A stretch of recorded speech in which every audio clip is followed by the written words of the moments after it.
Bonjour, bienvenue sur Sudokanar.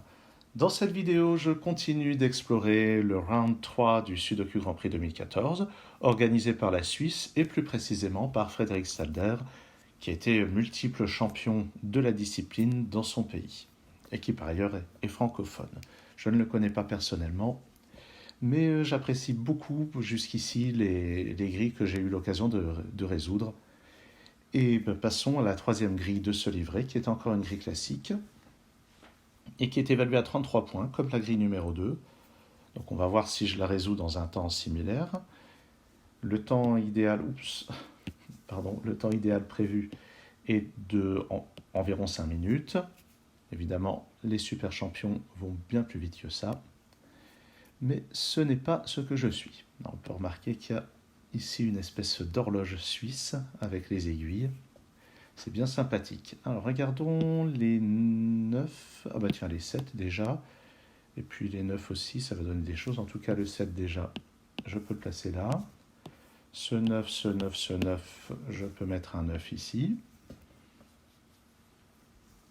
Donc ça c'est bien. Est-ce qu'il y a autre chose qu'on peut faire au milieu? Ce 1 et ce 1, ça me permet de dire que j'ai un 1 parmi ces deux cases. Je vais y arriver. Ce 9 et ces deux 9, ça me permet de placer un 9 ici. Maintenant, ce 9 et ce 9, ça me donne un 9 à cet endroit-là. Qui, à son tour, avec donc ce 9 et ce 9, ça m'en donne un là. Et puis, on va avoir le dernier 9. Avec ça, ça et ça, ça me met un 9 ici. Ce 8 va me donner un 8 quelque part parmi ces deux cases. Et puis ce 1, il me dit que je n'ai pas de 1 là-dedans, donc j'en ai un parmi ces deux cases. Pour le moment, je ne crois pas avoir moyen de déterminer dans laquelle. Ici, ce 3 et ce 7 ne sont pas là-dedans, donc ils sont là-dedans. Et pour le 3, ça veut dire qu'il est dans l'une de ces deux cases. Et l'intérêt de faire ça, c'est que, par ailleurs, d'après ce 3, j'aurai un 3 quelque part là-dedans. Et si j'arrive à savoir dans quelle case, ça pourra me permettre, par un ricochet immédiat, de savoir où ça se passe ici. Ensuite, ce 2 me dit que j'ai un 2 quelque part là-dedans. Donc j'ai un 2 là-dedans, j'ai un 2 ici, donc j'en ai un parmi ces deux cases aussi. Et maintenant, ce 2 qui est quelque part par là, ce 2 qui est quelque part par là, ça me permet d'en placer un dans l'une de ces deux cases. Et puis le 1 qui est là, le 1 qui est parmi ces deux cases, ça me permet de décider de voir qu'il y en a un quelque part par là. Je vais faire la même chose avec ce 5 qui n'est pas là-dedans. Donc j'en ai un parmi ces trois cases. Et d'après le 5 qui est là, j'en ai un ici ou là. Ce que j'avais fait pour le 2 ici, je peux le faire pour le 4. C'est une chose que j'aurais pu repérer. Le 4 n'est pas là, il n'est pas là, donc il est dans l'une de ces deux cases.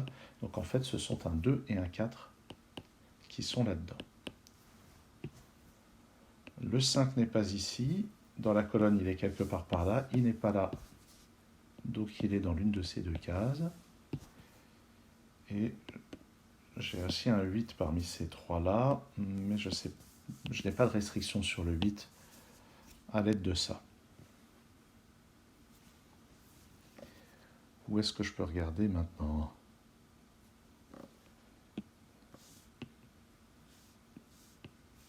Ouais. Ah, mais au fait, je n'avais pas fait attention à ça. Donc si on regarde bien, dans cette ligne, le 5 n'est pas là-dedans. Donc j'ai un 5 là-dedans. Donc je sais que dans ce bloc, le 5 est quelque part dans ces deux cases et par ailleurs il est là-dedans. Donc il est forcément là. J'ai deux conditions indépendantes sur le 5 qui permettent de décider de sa position. Donc j'ai un 5 là-dedans. Une autre manière de le dire, ça aurait été que ce 5 ici interdit d'avoir un 5 là-dedans. Donc dans ce bloc, le 5 est forcément là-dessus, ce qui élimine cette possibilité. Dans cette colonne, il me manque 1, 6 et 8. Donc Ici, c'est un 1 ou un... Ah, en fait, le 8 va forcément être là-dedans. Ici, ça ne peut être que 1 ou 6, puisque j'ai déjà un 8 dans le bloc.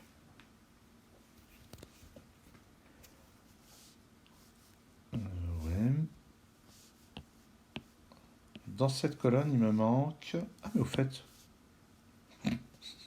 quand j'ai placé les deux là, j'espère que ça vous a bien fait rire. J'avais pas repéré ce 2. Ça y est, maintenant je l'ai vu. Là-dedans, il me manque 5, 6 et 8. Et j'ai pas de restriction en fait. Là-dedans. Donc il me manque 5, 6, 7 et 8. C'est bien ça. J'ai pas beaucoup de restrictions. Mais je remarque que le 5 n'est pas là ni là. Donc je vais avoir un 5 ici ou là. Non, ça fera pas de X-Wing. Où est-ce que je vais regarder? Le 8 n'étant pas là, j'en ai un là-dedans, mais bof. Ah, les 1. D'après les 1, j'en ai forcément un ici. D'accord. Ah, les 4. Ce 4, ce 4, ce 4, j'en ai un là. Donc, je vais en avoir un là-dedans, évidemment. Ce 6 ici, je n'ai pas de 6 là-dedans, donc j'en ai un parmi ces deux cases. C'est marrant, j'ai l'impression d'en avoir déjà parlé. Peut-être que j'ai oublié entre-temps. Ce 6 et ce 6, ça m'en donne un quelque part par là.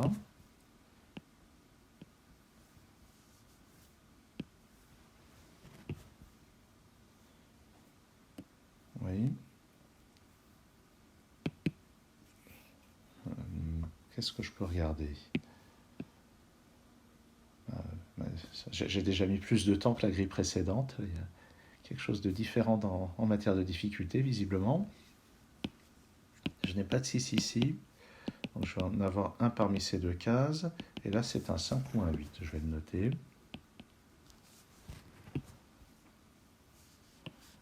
Oui, les deux, je les avais déjà notés. Le 5, ouais, mais je n'ai pas de restriction là-dedans.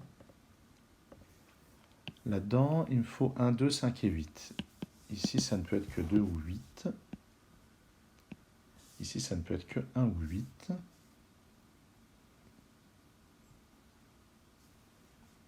Ah, au fait, le 5 ici, j'ai un 5 parmi ces deux cases. Et par conséquent, ouais, ça élimine cette possibilité. C'est un raisonnement assez symétrique de ce que j'avais fait sur le 5 là. Donc maintenant, j'ai un 5 parmi ces deux-là. J'ai un 5 parmi ces trois-là, un 5 quelque part par là. Non, j'ai vraiment pas d'autres restrictions. Ici, c'est un de ces deux-là qui est un 5. Ça, c'est 1, 2 ou 5.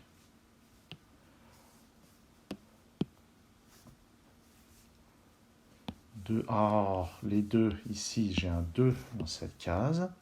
Et forcément un 1 juste au-dessus. Et là, c'est un manque de vision. Ce n'est pas des choses spécialement cachées. Dans cette colonne, il me manque 3, 4 et 8. Ici, je n'ai pas de restriction. Ici, ça va être 3 ou 4. Je vais donc avoir un 8 ici ou là. Ouais. Pas super exploitable. Ah, mais j'ai pas de 8 ici. D'après ça, j'ai pas de 8 ici, donc le 8 de la colonne est en haut. Et ici, c'est un 3 ou un 4. On a les 4 qui se font face. Donc il ne peut pas y avoir de... Ça, c'est un... On sait qu'il n'y a pas de 4 là-dedans, ni là-dedans, grâce à ça. Donc j'ai pas de 4 ici, j'en ai pas là. En fait, dans ce bloc, le 4 est forcément ici ou là. Bon, je n'avais pas besoin de remarques extraordinaires pour y arriver. Qu'est-ce qui me manque là-dedans? Il me manque 3, 4 et 7. Donc le 4 est là-haut. Ici, c'est 3 ou 7. Je n'ai pas de 3 ici, pas de 3 là. Donc le 3 est ici ou là. En fait, il manque 3, 6, 7 et 8. Ici, c'est 6 ou 8. Ah, mais c'est pas le 6. J'ai un 6 parmi ces deux cases, donc c'est pas le 6. un 6 ou 8. Non, ça ne peut être qu'un 8, ça. Et ici, ça ne peut être qu'un 1. Donc en bas, c'est un 6. Qui me donne un 6 ici.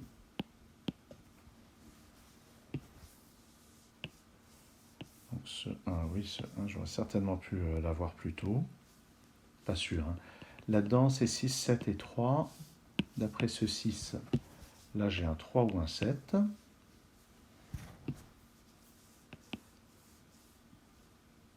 Ouais. Là-dedans, 3, 7 et 6. Il me manque un 6 quelque part dans ces deux cases. Ici, c'est 6 ou 7. Là, je vais noter quand même 3, 6 ou 7. Là-haut, c'est 3, 4 ou 7. Allez, je les note. Et là-haut, 3, 6 ou 7. Bon. Là-dedans, je ne suis toujours pas avancé.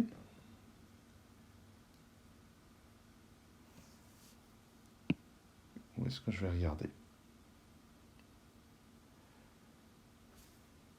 Là-dedans, il me faut un 2, il n'est pas là, donc il est là. Et ça résout tout ceci, le 2, le 4 et le 3. J'ai donc, ça me prive donc du 3 ici, il est là. C'est à ça que servent les notes. En haut, ça me met un 7 et là-haut un 6. Donc ça va être 3 et 6 dans cet ordre-là. Le 3 n'est pas là, donc il est là. Donc ici, c'est 6 et 7 d'une certaine manière. Là-haut, c'est 4 et 7. Je vais le réécrire proprement. Là-dedans, il me faut un 3. Il n'est pas là, donc il est là. L'autre est un 5 ou un 8. Là-dedans, c'est un 1 et un 7. D'après ce 1, c'est comme ceci. Là, je dois avoir un 7 et un 8. Je n'ai pas encore la réponse. Ici, un 8 et un 6. Je n'ai pas la réponse non plus. Ici, c'est un 5 et un 7. Là, j'ai la réponse. 5 et 7. Donc, ça me place là-haut un 8 et un 5. Le 7 me place ici un 6, comme ceci. Et en bas, ça résout. Le 6 est à droite, le 8 à gauche. Dans la colonne du milieu, il me manque un 6. Là-dedans, c'est un 5 et un 8. Pour le moment, je ne les ai pas. Là-dedans, c'est un 8 et 4. Ah, j'ai encore pas la réponse. Hein. Là-dedans, 2, 5 et 6. D'après ce 2 et ce 6, j'ai le 5 là. J'ai le 2 ici et le 6 là, d'après le 6 qui est ici. Donc j'ai ici un 8, ici un 5. Là-dedans, il me faut 1, 4 et 3. Le 3 n'est pas là, il n'est pas là, donc il est là. Et pour le 1 et le 4, c'est pas encore résolu, c'est fou ça. Donc 1 ou 4 ici, 1 ou 4 là. Qu'est-ce que je rate qui va terminer la chose? Là-dedans, c'est 4, 2 et 8. C'est bien ça. Le 2 n'est pas là, le 2 n'est pas là, le 2 de la ligne est là. Voilà, c'est ça qui va terminer les choses. Ici, c'est donc un 8, ici un 1, ici un 4, ici un 8, ici un 4, ici c'est un 1, là-haut 7 et 4, et ici un 7, ici un 8. Donc là, je suis en mesure de remplir le bulletin réponse, mais je vais quand même mettre le dernier chiffre ici, qui est un 5, ce qui me permet de vérifier que je n'ai pas tout qui s'effondre au dernier moment. Donc ça finit la résolution de cette grille. J'ai mis à peu près 2 fois plus de temps que la grille précédente qui était évaluée au même score. Alors ça ne veut pas dire que les gens qui ont fait les tests et qui ont évalué donc le nombre de points de chaque grille se sont trompés. C'est peut-être juste moi qui étais en bien meilleure forme, avec une bien meilleure vision sur la précédente grille. Il y a plein de facteurs qu'on maîtrise mal. Merci d'avoir suivi cette vidéo et à très bientôt sur SudoCanard.